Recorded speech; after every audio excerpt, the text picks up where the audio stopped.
Bismillahirrahmanirrahim. Qala al-musannifu rahimahullahu ta'ala wa nafa'ana bihi wa bi'ulumihi fid dharaini amin. Faslun ari ieu eta hiji fasal. Yahrumu haram naon ar-riba riba fi'luhu tegesna migawena itu riba, wa akluhu sareng ngadaharna itu riba, wa ahzuhu sareng nyokotna itu riba, wa kitabatuhu sareng nuliskeunana itu riba, wa syahadatuhu sareng nyaksiana itu riba, wa hilatuhu sareng ngakalan kana itu riba. Wa huwa sareng ari itu riba bai'u ahadin naqdaini eta ngajual salah sahiji emas perak bil akhori ku anu hiji deui, nasiatan barianan anu ditempokeun, au bigoiri taqobudin atawa barianan henteu tampa tumampan, au bijinsihi atawa ku jinisna itu akhor, kazalika barinya kitu deui nasiatan au bigoiri taqobudin, au mutafadilan atawa barianan anu silih leuwihan. Wal mat'umati sareng ngajual pirang-pirang kadaharan, ba'diha tegesna sawarehna itu mat'umah bi ba'din ku sawareh deui, kazalika barinya kitu deui nasiatan au bi ghairi taqobudin.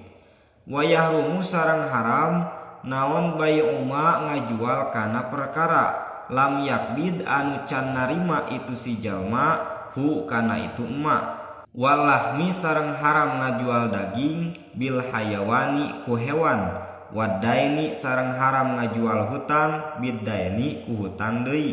Wa sareng haram naon bai'ul fuduli ngajual perkara anu lain milikna, wa ma sareng perkara lam yaro anu can ningali itu si jalma hu kana itu emak. Wa sareng haram naon bai'u ghairil mukallafi ngajual nasalian jalma anu geus mukallaf, wa sareng haram ngajual alaihi ka itu ghair mukallaf. Wa ma sareng haram ngajual kana perkara la manfaata anu teu aya manfaat eta mawujud fihi dina itu emak, aula kudrata atawa teu aya kakawasaan eta mawujud lahu kasih jalma ala taslimihi netepan kana masrahkeuna itu emak, au bila sigotin atawa ku henteu ayana segat.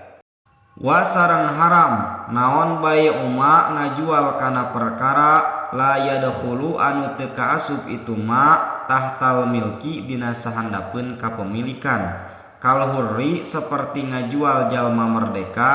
wal ardil mawati sareng ngajual kana taneuh maot. Wa sareng haram naon bai'ul majhuli ngajual kana barang anu disamarkeun, wan najisi sareng barang anu najis, kal kalbi seperti ngajual anjing. Wa kulli muskirin sareng haram ngajual kana saban-saban perkara anu ngaweurekeun, wa muharramin sareng perkara anu diharamkeun, katon buri seperti alat musik mandolin, sejenis biola atawa gitar. Wa yahrumu sareng haram naon bai'u syai'i ngajual kana hiji perkara al halali anu halal at-tahiri tur anu suci, alaman kajalma taklamu anu nyaho itu si jalma annahu kana yen saestuna itu man yuridu eta ngamaksud itu man ayya'siya kana yen rek maksiat itu man bihi ku itu syai'. Wa sareng haram naon bai'ul asya'i ngajual pirang-pirang perkara al muskirati anu matak ngamabokeun. Wa sareng haram naon bai'ul mu'ibi ngajual kana barang anu cacan bila izharin bari tetep ku henteu ngazohirkeun li aibihi kana kacacadana itu mu'ib. Wala tasihu sareng teu sah naon kismatu tirkati mayyitin ngabagikeun harta titinggal mayit, wala sareng teu sah naon bai'u syai'in ngajual hiji perkara anu tetep minha tina itu tirkah, malam tuafa dina salagi can dicumponan naon duyunuhu pirang-pirang hutangna itu mayit, wa wasoyahu sareng pirang-pirang wasiatna itu mayit.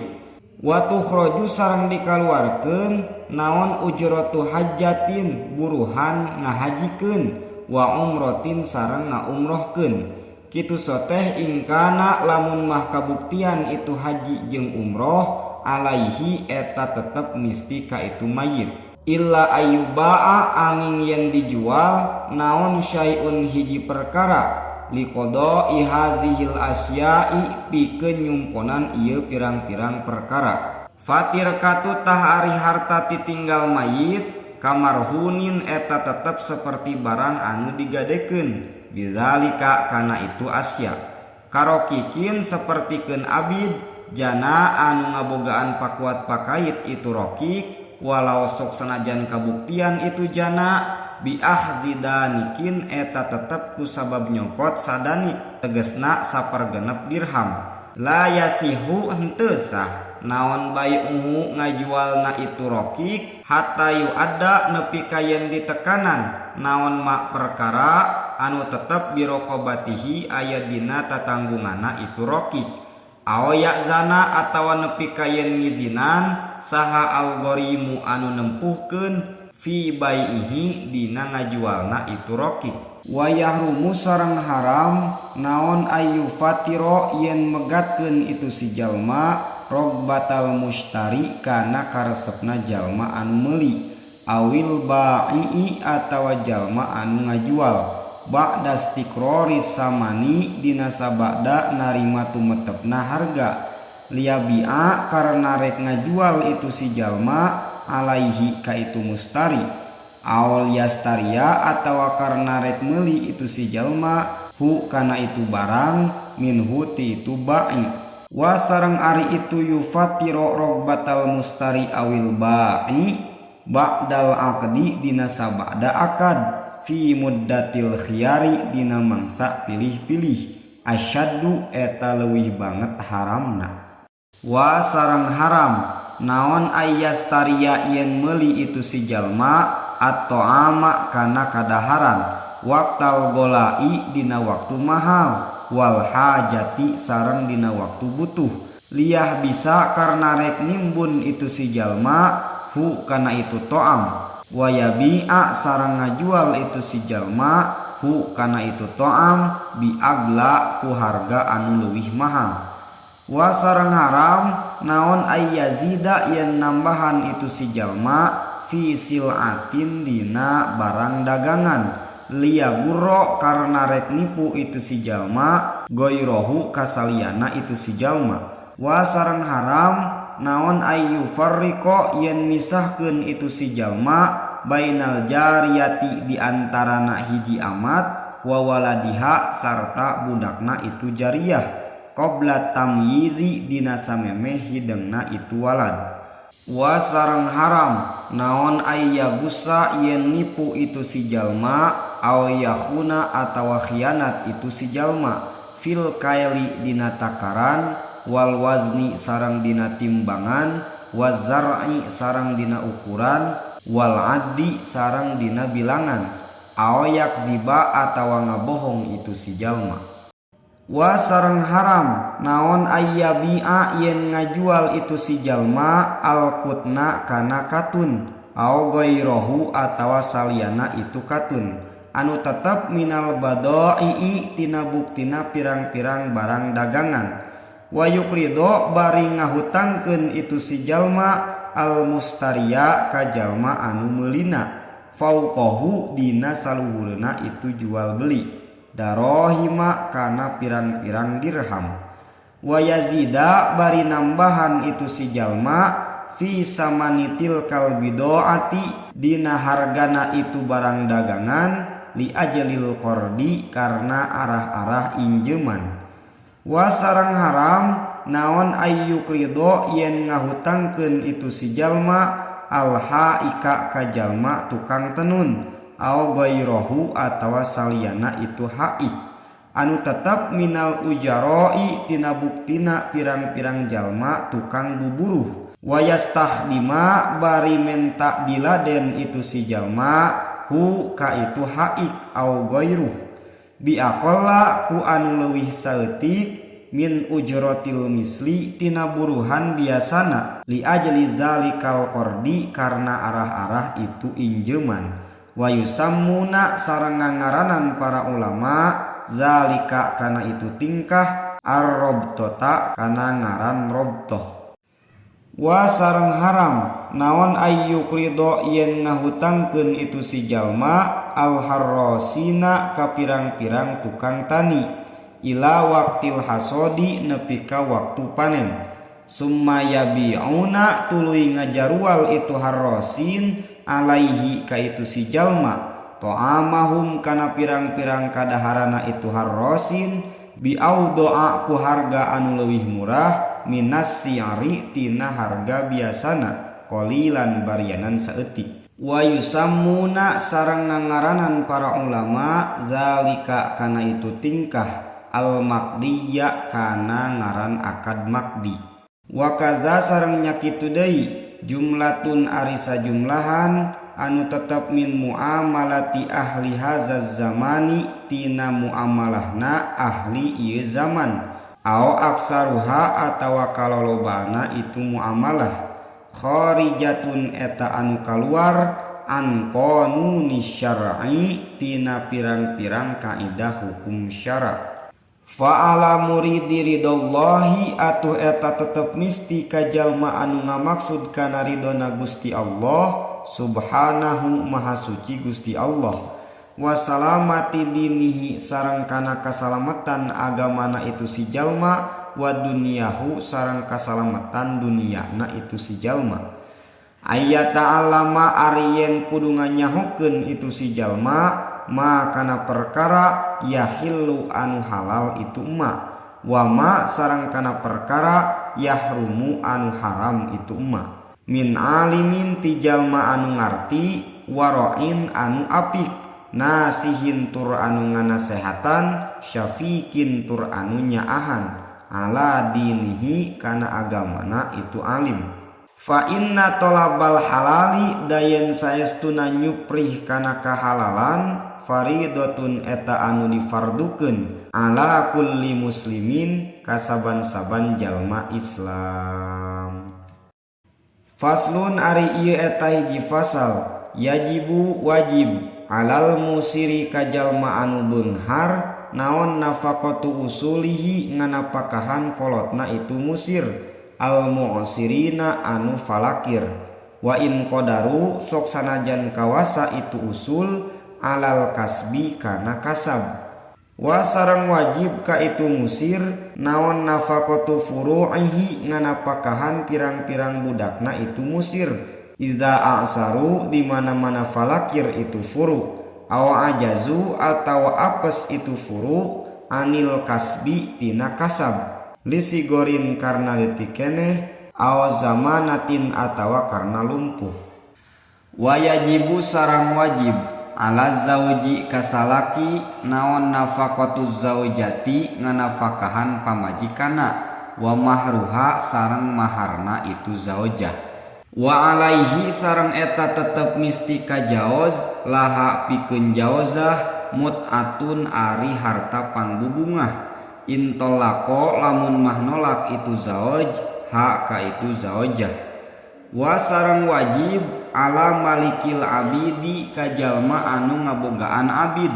wal bahaimi sareng jalma anu ngabogaan sato wajib naon nafaqatuhum nganapakahana itu abid wal bahaim wa alla yukallifa sareng yen ulah merdih itu malik hum ka itu abid wal bahaim minal amali tina pagawean ma kana perkara la yutikuna anu teu karuateun itu abid wal bahaim hu kana itu emak wala yadriba sareng ulah neunggel itu malik hum ka itu abid wal bahaim bigoiri hakin bari henteu ayana hak wa yajibu sareng wajib ala zaujati ka pamajikan naon taatuz zauji taat kasalaki fi nafsiha dina dirina itu zaujah illama angin kana perkara la yahillu anu teu halal itu emak wa alla tasuma sareng yen ulah puasa itu zaujah wala takhruja sareng ulah kaluar itu zaujah min baitihi ti imahna itu jauj illa biiznihi angin ku aya izina itu jauz. Faslun ari ieu eta hiji fasal fi wajibatil qalbi dina ngajelaskeun pirang-pirang kewajiban hate. Minal wajibatil qalbiyati eta tetep tina sapalihna kewajiban bangsa hate al imanu ari iman billahi ka Gusti Allah wa bima sareng kana perkara jaa anu datang itu ma anillahi ti Gusti Allah. Wa sareng eta tetep tina sapalihna kewajiban bangsa hate al imanu ari iman bi rasulillahi ka utusan Allah wa bima sareng kana perkara jaa anu datang itu ma an rasulillahi ti utusan Allah. Wa sareng eta tetep tina sapalihna kewajiban hate atas diku ari ngabenerkeun wal ikhlasu sareng ikhlas wal yakinu sareng yakin wa huwa sareng ari itu yakin al amalu eta beramal lillahi karena Allah wahdahu bari sahijina Gusti Allah. Wa sareng eta tetep tina sapalihna kewajiban hate annadamu arina langsa alal maasi kana pirang-pirang pamaksiatan. Wa sareng eta tetep tina sapalihna kewajiban hate at-tawakkulu ari tawakal alallahi ka Gusti Allah wal muraqabatu sareng muraqabah tegesna ngalanggengkeun eling lillahi ka Gusti Allah war ridho sareng ridho anillahi ti Gusti Allah. Wa sareng eta tetep tina sapalihna kewajiban hate husnuzonni ari alus sangka billahi ka Gusti Allah wa bi khalqillahi sareng ka makhlukna Gusti Allah.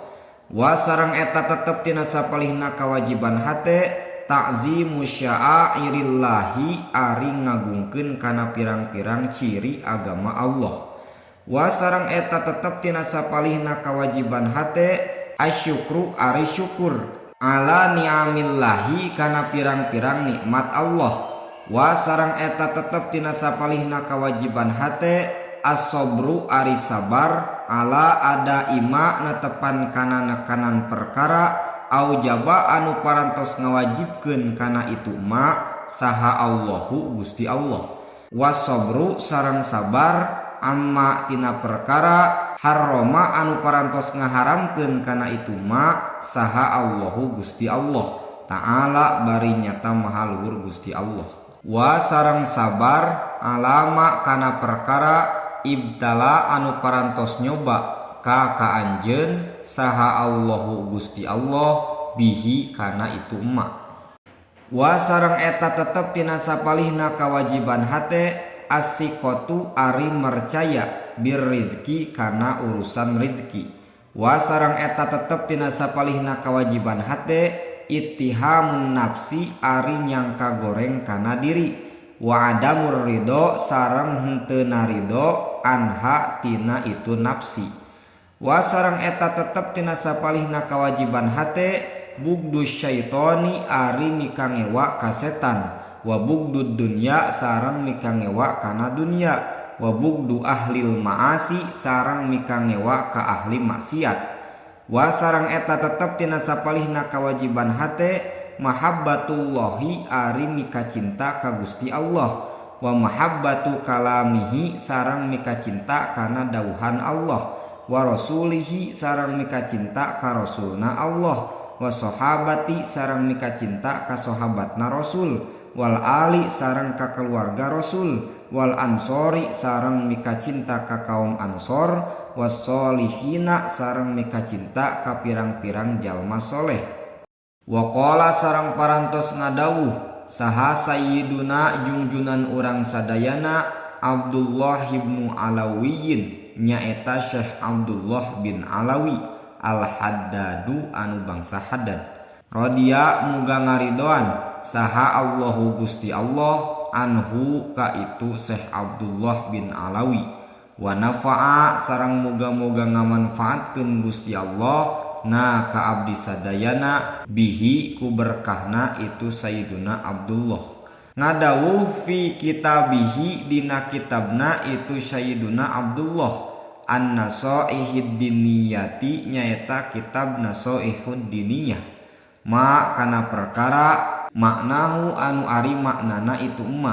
wahazihi sareng ari ieu ausofun eta pirang-pirang sifat yajibu anu wajib naon ayyatahalla yen gigindingan biha ku itu ausof saha kullu mukminin saban-saban jalma iman wahya sareng ari itu ausof qauluhu eta dauhana Sayyiduna Abdullah qabla haza dina samemeh ieu biqalilin kalawan saeutik ayyakuna eta yen kudu kabuktian itu mukmin khasyian eta anu khusyuk mutawadian tur anu tawadu khaifan tur anu sieun wajilan tur anu mikarempan musyfiqon tur anu nyaahan min khasyatillahi tina lantaran nikasieun ka Gusti Allah Ta'ala bari nyata maha luhur Gusti Allah zahidan tur anu zuhud fid dunya dina urusan dunia qani'an tur anu ngarasa cukup bil yasiri ku perkara anu saeutik minha tina itu dunia munfiqon tur anu ngainfakeun lil fadili kana paleleuwih an hajatihi tina pangabutuhna itu si mukmin mimma tina buktina perkara anu tetep fi yadihi aya dina kakawasaana itu mukmin nasihan tur anu nganasehatan li ibadillahi ka pirang-pirang hamba Allah Ta'ala bari nyata maha luhur Allah musyfiqon tur anu nyaahan alaihim ka itu ibadillah rahiman tur anu welas asih bihim ka itu ibadillah amiron tur anu marentah bil ma'rufi kana kaalusan nahian tur anu nyegah anil mungkari tina pamungkaran musari'an tur anu gagancangan fil khairati dina kaalusan mulaziman tur anu ngadawamkeun lil ibadati kana pirang-pirang ibadah dalan tur anu nuduhkeun alal khairi kana kaalusan da'ian tur anu ngajak ilal huda kana pituduh za sumtin tur anu henteu loba ngomong wa tuaddatin sareng anu henteu rusuh wa waqorin sareng anu anteng wa sakinatin tegasna mah tenang hasanal akhlaki tur anu alus akhlakna wasi'as sodri tur anu jembar dadana layyinal janibi tur anu leuleus cangkengna mahfudul janahi tur anu handap asor lil mu'minina ka pirang-pirang jalma iman la mutakabbiron tur anu henteu gumede wala mutajabbiron sareng henteu papaksa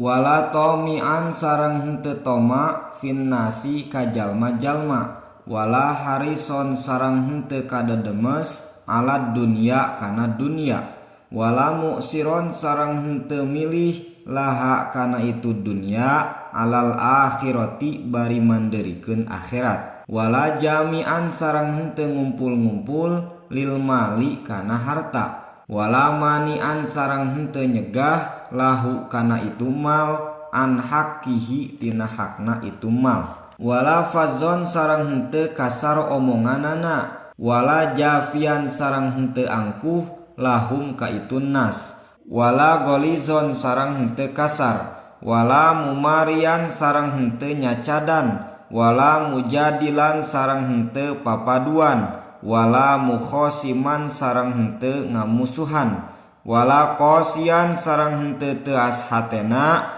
wala sayyi al akhlaki sareng henteu goreng akhlakna wala doyi kosodri sareng henteu rupek dadana wala mudahinan sareng henteu antepan wala mukhodian sareng henteu nipu wala gosyan sareng henteu anu teu ikhlas nganasehatan